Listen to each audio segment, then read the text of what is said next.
Hey guys जय जगन्नाथ शुभ सकाळ time ହେଇଗଲା ବର୍ତ୍ତମାନ 5ଟା। ମୁଁ ସକାଳୁ ଉଠି ଯାଇଛି ମାମୁଁ ଘରକୁ ଯିବା ପାଇଁ। ଏଠି ମୋ ମାମା ଉଠିକି ବାହାରିଲାଣି ଠାକୁର ପୂଜା କରିବ ବୋଲି। ଏବେ ମୁଁ ବି ହିରୋ ଭଳିଆ ରେଡି ହେଇ ବାହାରି ପଡିଲି ଯିବା ପାଇଁ। ମୁଁ ସିଧା ବାହାରିକି ପଳେଇ ଆସିଲି ଆମ ଟୁନିଆନା ଦୋକାନକୁ ତେଲ ପକେଇବା ପାଇଁ। ଏବେ ମୁଁ ଗାଡିକି ଖାଇବାକୁ ଦେଇଦେଇ କୋଉଠି ଆଉ ନ ରହି ସିଧା ଆସି ପହଞ୍ଚି ଗଲି ମାମୁଁ ଘରେ। ମାମୁଁ ଘରକୁ କାହିଁକି ଆସିଛି ନା ମାମୁଁ ଘରେ ଥିଲା ଯଜ୍ଞ ଆଉ ଆଜି ଚାଲିଥିଲା କଳସ ଯାତ୍ରା। ଏ ଦିଟା କେମିତି ଠିଆ ହେଇଛନ୍ତି ଫଟୋ ଉଠେଇବେ ବୋଲି ଦେଖୁନାହାନ୍ତି। ଯେହେତୁ କଳସ ବୁଡା ସରିନି ଆମେ ଝିଅର ମୋର ଏଠି ବସି ଯାଇଛୁ।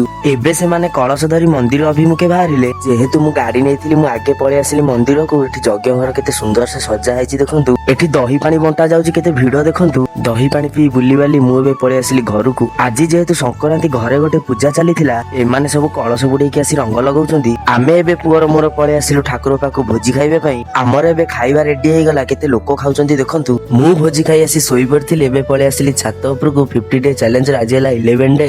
ଏଠି ଯେହେତୁ ଘର ପାଖରେ ଯଜ୍ଞ ହଉଛି ଭଏସ ଓଭର ଦେବା କଷ୍ଟ ହଉଛି। ଆପଣମାନେ ଟିକେ ଆଡଜଷ୍ଟ କରିବେ ଘରକୁ ଯିବା ଯାଏ। ଭିଡିଓ ଭଲ ଲାଗିଥିଲେ ଚ୍ୟାନେଲକୁ ଲାଇକ୍ ସବସ୍କ୍ରାଇବ କରିବେ। ପୁଣି ଦେଖା ହବା ନେକ୍ସଟ ଭିଡିଓରେ। ଜୟ ଜଗନ୍ନାଥ।